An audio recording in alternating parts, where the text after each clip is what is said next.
बात करेंगे simple harmonic motion की एक और एग्जांपल सिंपल पेंडुलम की। सिंपल पेंडुलम जो है हम ज़रा इसको डिस्कस कर लेते हैं। ये सिंपल पेंडुलम की कुछ कंडीशंस हैं। कंडीशंस कुछ इस तरह हैं कि जो आपके पास ये जो स्ट्रिंग है ना, स्ट्रिंग जिसके साथ ये लटका हुआ है, ये इनएक्सटेंसिबल होनी चाहिए, यानी ये बिल्कुल भी मूवेबल स्ट्रेच नहीं होनी चाहिए। समझ आ रही? और ये जो मैस है ना, मैस, ये भी जो है मैसलेस बॉब होना चाहिए। ये एक बॉब है, बॉल सी है जिसे बॉब कहते हैं, तो दिस इज़ मैसलेस, ये मैसलेस होना चाहिए। ठीक हो गया। अब है ये इस तरह कि ये अभी इस टाइम पे अपनी मीन पोजीशन पे है, ये भी किस पे है? अपनी मीन पोजीशन पे है। इसको आप एम कह दें। तो मीन पोजीशन पे इस टाइम पे भी इसका वेट जो है वो डाउनवर्ड एक्ट कर रहा है, W इक्वल टू mg, और इस टाइम पे इसकी रिएक्शन फोर्स या टेंशन अपवर्ड है, जिसकी वजह से ये जो है इस टाइम पे ये भी अपनी रेस्ट पोजीशन पे है। किस पोजीशन पे है? रेस्ट पोजीशन पे है। तो जो फोर्स लग रही है इस पे वो भी बिल्कुल ज़ीरो लग रही है। अच्छा, अब बिल्कुल वही बात है, अगर आपने पिछली वीडियो नहीं देखी देख लीजिएगा, लेकिन हम इसमें दोबारा डिस्कस कर लेंगे सारी बातें। जब आप इसको लेके जाएंगे किसी एक एक्सट्रीम पे, किसी एक,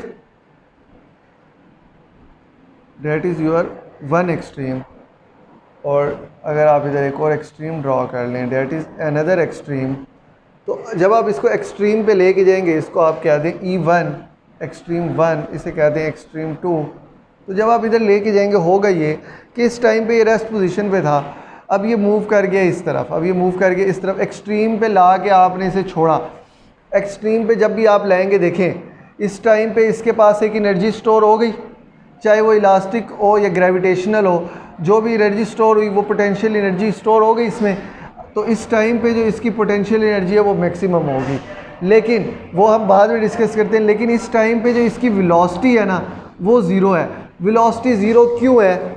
वेलोसिटी ज़ीरो क्यों है? देखिए, जब आप यहाँ पे ला के इसको छोड़ेंगे, आपने इसे छोड़ दिया, अब ये मूव करेगा, यहाँ से मूव करता करता करता करता आएगा, स्पीड गेन करेगा। यहाँ पे ना इस पॉइंट पे, मीन पे, इसकी जो स्पीड है ना वो बहुत ज़्यादा मैक्सिमम हो जाएगी, हाईली मैक्सिमम। यहाँ से फिर स्पीड लूज़ होगी और वापस मिनिमम होती होती यहाँ पे आके स्पीड जो है वो बिल्कुल ज़ीरो हो जाएगी। तो अनदर एक्सट्रीम पे भी हमने क्या बात की, स्पीड क्या हो जाएगी? ज़ीरो। लेकिन ये जो ये वाला पॉइंट है ना, मीन, यहाँ पे जो स्पीड है वो मैक्सिमम है। यहाँ पे स्पीड क्या है? मैक्सिमम है। अच्छा, जब स्पीड मैक्सिमम होगी, वेलोसिटी मैक्सिमम होगी, तो क्या होगा? वेलोसिटी जब भी मैक्सिमम होगी, अच्छा वेलोसिटी ज़ीरो होगी तब क्या होगा? काइनेटिक एनर्जी का आपको पता है क्या होती है? हाफ mv², पढ़ा है ना आपने 9th में, हाफ mv का स्क्वायर।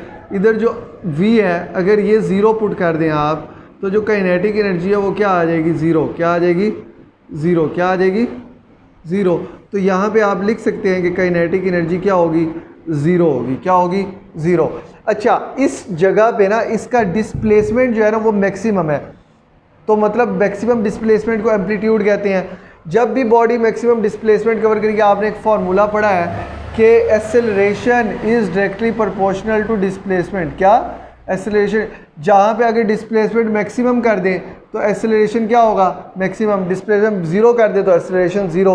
तो यहाँ पे बॉडी ने कोई डिस्प्लेसमेंट भी नहीं कवर किया, तो इस हिसाब से देखा जाए तो इसका जो x है वो भी ज़ीरो है, मतलब डिस्प्लेसमेंट इसको x से रिप्रेजेंट कर रहे हैं, x भी क्या है?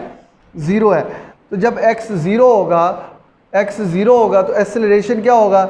ज़ीरो होगा। जब x जो है यहाँ पे मैक्सिमम होगा, E1 एक हाईएस्ट पोजीशन है, फ्रिक्शन लेस हो बॉडी, सरफेस फ्रिक्शन लेस हो, सारा सिस्टम फ्रिक्शन लेस हो, तो ये मीन से एक्सट्रीम पे जाता रहेगा, कभी भी स्टॉप नहीं होगा। हम इसको फ्रिक्शन लेस ही कंसीडर करते हैं आइडियल पेंडुलम को। अच्छा, अब जब इधर इसका डिस्प्लेसमेंट जो है वो मैक्सिमम है, क्या है? मैक्सिमम। तो डिस्प्लेसमेंट को मैक्सिमम करें तो एक्सेलरेशन क्या हो जाएगा? इधर मैक्सिमम हो जाएगा। तो मेरे भाई, जब एक्सेलरेशन मैक्सिमम हो गया तो अब देखें यहाँ पे बॉडी के पास, बॉडी एक हाइटेड पोजीशन पे है, ये मीन है, रेस्ट एक हाईएस्ट पोजीशन पे गई, यहाँ पे इसकी जो पोटेंशियल एनर्जी है वो क्या है? मैक्सिमम है। क्या है? मैक्सिमम है। जब पोटेंशियल एनर्जी मैक्सिमम है तो देखें जैसे जैसे पोटेंशियल एनर्जी लूज़ करता जाएगा, तो यहाँ पे जब ये आएगा ना, यहाँ पे इसकी पोटेंशियल एनर्जी बिल्कुल ज़ीरो हो जाएगी और काइनेटिक एनर्जी क्या हो जाएगी? मैक्सिमम। काइनेटिक एनर्जी क्या हो जाएगी? मैक्सिमम। जबकि पोटेंशियल एनर्जी क्या हो जाएगी? ज़ीरो। क्या हो जाएगी? ज़ीरो। अच्छा, अब काइनेटिक एनर्जी मैक्सिमम क्यों होगी? देखिए वेलोसिटी मैक्सिमम है तो काइनेटिक एनर्जी भी मैक्सिमम होगी डेफिनेटली। अब वो जो मीन के जितने पॉइंट्स हैं वो सारे पॉइंट्स यहाँ पे भी है, यहाँ पे भी डिस्प्लेसमेंट मैक्सिमम है, यहाँ पे भी काइनेटिक एनर्जी ज़ीरो है, यहाँ पे पोटेंशियल एनर्जी मैक्सिमम है, यहाँ पे जो स्पीड है वो ज़ीरो है और यहाँ पे जो एक्सेलरेशन है वो भी मैक्सिमम है। ये सारी बातें समझ आ गई। अब असल पॉइंट क्या आता है? पॉइंट ये आता है कि वेट जो है ना वो है mg। वेट क्या है? mg। वेट का कौन सा कंपोनेंट इसको वापस इसकी मीन पोजीशन पर लेके आएगा? क्या वेट का कौन सा कंपोनेंट वापस इसको इसकी मीन पोजीशन पे लेके आएगा? मिसाल के तौर पे अब जब ये स्ट्रिंग यहाँ पे जा रही है, इसकी टेंशन अभी भी अपवर्ड है। क्या है? टेंशन। ये स्ट्रिंग की लेंथ है और ये इसके दरमियान में एक एंगल बन रहा है थीटा, इन दोनों के दरमियान में। अब जब भी थीटा बन रहा है तो आप इस स्ट्रिंग को ना इसको ना ब्रेक करेंगे इसके कंपोनेंट्स में। क्या करेंगे? इसके कंपोनेंट्स में रिजॉल्व करेंगे। कंपोनेंट्स में रिजॉल्व कैसे करेंगे? या हम यहीं पे कर लेते हैं, बल्कि एक्स अलहदा से कर लेते हैं। कंपोनेंट्स में रिजॉल्व इस तरह करेंगे कि ये था आपके पास पेंडुलम, ये था pendulum which is at mean position, और ये आया एक्सट्रीम पे। किस पे आया? एक्सट्रीम पे। तो यहाँ पे एक कंपोनेंट जो है ना वो इस तरफ जा रहा है, एक कंपोनेंट इस तरफ जा रहा है और एक कंपोनेंट जो है वो बिल्कुल वेट का mg डाउनवर्ड एक्ट कर रहा है। क्या कर रहा है? mg downward. इस टाइम पे जो मेन कंपोनेंट है वेट वो कहाँ एक्ट कर रहा है? mg। That is mg, that is mg component. ये कौन सा कंपोनेंट है? mg। ये डाउनवर्ड एक्ट कर रहा है। अब देखें जब ये डाउनवर्ड एक्ट कर रहा है तो ये इसका ये हो गया, और ये जो एक कंपोनेंट है स्ट्रिंग जो है वो इसे वहाँ पे खींच के जा रही है। कहाँ पे लेके जा रही है? उस तरफ लेके जा रही है। तो वो जो कंपोनेंट है वो ये हो गया। वो कंपोनेंट कौन सा हो गया? ये कंपोनेंट हो गया। तो ये जो कंपोनेंट है एक ये हो गया। अब जब ये कंपोनेंट हो गया तो यहाँ से एक कंपोनेंट जो है वो यहाँ की इस तरफ भी फोर्स लगा रहा है, इस तरफ भी फोर्स लगा। ये हेड टू टेल रूल पढ़ा है ना आपने? एक कंपोनेंट इस तरफ फोर्स लगा रहा है। अब देखें हमेशा वो कंपोनेंट जो पैरेलल टू स्ट्रिंग होता है, पैरेलल होता है ना जो कंपोनेंट, उसको आप हमेशा mg cos थीटा कहते हैं। क्या कहते हैं? मतलब वो कॉज का कंपोनेंट होता है। कौन सा कंपोनेंट है? कॉज का। अब असल में जो स्ट्रिंग का वेट डाउनवर्ड एक्ट कर रहा है वो mg है। अगर मैं यहाँ पे w लिखूँगा, mg की बजाय w लिख दूँ तो मैं लिख लूँगा w cos थीटा, और वो कंपोनेंट जो परपेंडिकुलर है, देखें स्ट्रिंग, देखें वेट डाउनवर्ड है, ये इसके परपेंडिकुलर है, 90 का एंगल बन रहा है ना इधर, तो वो कंपोनेंट जो परपेंडिकुलर है that is mg sine theta.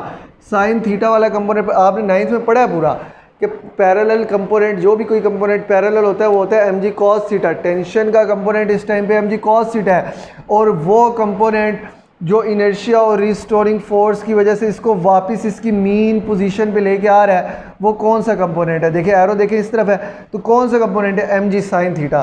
तो हम कह सकते हैं कि इस जगह पे इसका वेट mg था और ये जो एक कंपोनेंट था that is mg cos theta. क्या था? mg cos theta. तो यहाँ पे है, तो मैं इधर से एक्स्ट्रा ड्रॉ कर लेता हूँ। ये एक कंपोनेंट है that is mg sine theta, mg sine theta, जो इसको वापस देखें, अगर ये एक किस्म की मीन लें, इसको आप मीन करें ना, ये मीन है, ये एक्सट्रीम पे जा रहा है और वहाँ से जो वापस आ रहा है ये, तो इनके दरमियान में एंगल थीटा बन रहा है। ये देखिए यहाँ पे भी वही एंगल थीटा बन रहा है। तो थीटा के सामने परपेंडिकुलर और परपेंडिकुलर के सामने हाइपोटेन्यूस, वो पैरेलल कंपोनेंट जो होता है हाइपोटेन्यूस वो हमेशा कॉस थीटा होता है, और जो परपेंडिकुलर वाला कंपोनेंट होता है थीटा के सामने वो हमेशा साइन थीटा होता है।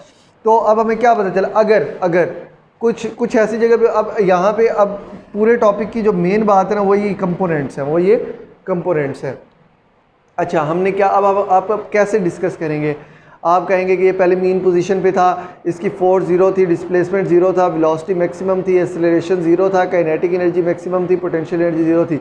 ये एक एक्सट्रीम पे गया तो it makes an angle theta with the surface, इसने एंगल थीटा बनाया।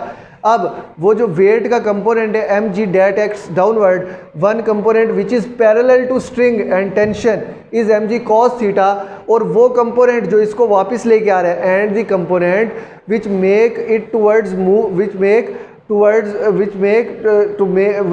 It to move towards mean position, जो इसको रिस्टोरिंग फोर्स की वजह से और मीन इनर्शिया की वजह से जो वो कंपोनेंट स्ट्रिंग का वेट का वो कंपोनेंट जो इसको वापस इसकी मीन पोजीशन पे लेके आ रहा है वो कौन सा है, mg sin थीटा। बहुत इंपॉर्टेंट एमसीक्यूज है। कौन सा कंपोनेंट इसको वापस लेके आ रहा है, mg sin थीटा। फिर आप करेंगे mg sin थीटा इसे वापस लेके आ रहा है बट एट एक्सट्रीम पोजीशन इसकी वेलोसिटी ज़ीरो होगी, काइनेटिक एनर्जी भी ज़ीरो होगी, एक्सेलरेशन मैक्सिमम होगा, पोटेंशियल एनर्जी भी क्या होगी, मैक्सिमम होगी। अच्छा अब बात करेंगे टाइम पीरियड की। किसकी बात करेंगे, टाइम पीरियड की। तब तक हम इसे रेस करें। अच्छा टाइम पीरियड की बात करते हैं। टाइम पीरियड क्या होगा सिंपल पेंडुलम का, ये सारे चैप्टर में आपके पास जो आपने पढ़ा था ना टाइम पीरियड एसएचएम का, वो मतलब मैथ स्प्रिंग सिस्टम का टाइम पीरियड था, वो क्या था, √m/k, t = 2π √m/k। इसका जो टाइम पीरियड होता है वो होता है t = 2π √L/g। क्या होता है, √L/g। अच्छा मैंने आपको सारा सिस्टम बता चुका था, मैं ये सारी बातें मैंने आपको बता दी थी। आपके पूरे कोर्स में ना कोई भी ऐसा न्यूमेरिकल नहीं है जो √m/k की बेसिस पे हो, लेकिन आपको पता होना चाहिए this is time period for simple pendulum. जहाँ पे simple harmonic math spring system की बात आ जाए ना कि मैथ स्प्रिंग सिस्टम का निकालना है तो आप √m/k करेंगे। इसकी डिपेंडेंस क्या है, पहले फैक्टर किस पे डिपेंड कर रहा है, लेंथ पे डिपेंड कर रहा है। किस पे डिपेंड कर रहा है, लेंथ पे। दूसरी चीज़ ग्रेविटी पे डिपेंड कर रहा है। आप ग्रेविटी चेंज करें, मतलब आप इसे मून पे ले जाएं, मून पे ग्रेविटी कम होती है तो इसका टाइम पीरियड चेंज होगा। आप इसको उठा के इसकी लेंथ चेंज कर दें, 2 मीटर है आप 10 मीटर कर दें, इसका टाइम पीरियड चेंज हो जाएगा। इंक्रीज डिक्रीज का फैक्टर हम बाद में डिस्कस करेंगे क्या होगा, वो हम एमसीक्यूज़ में डिस्कस करेंगे ना एक्सरसाइज में।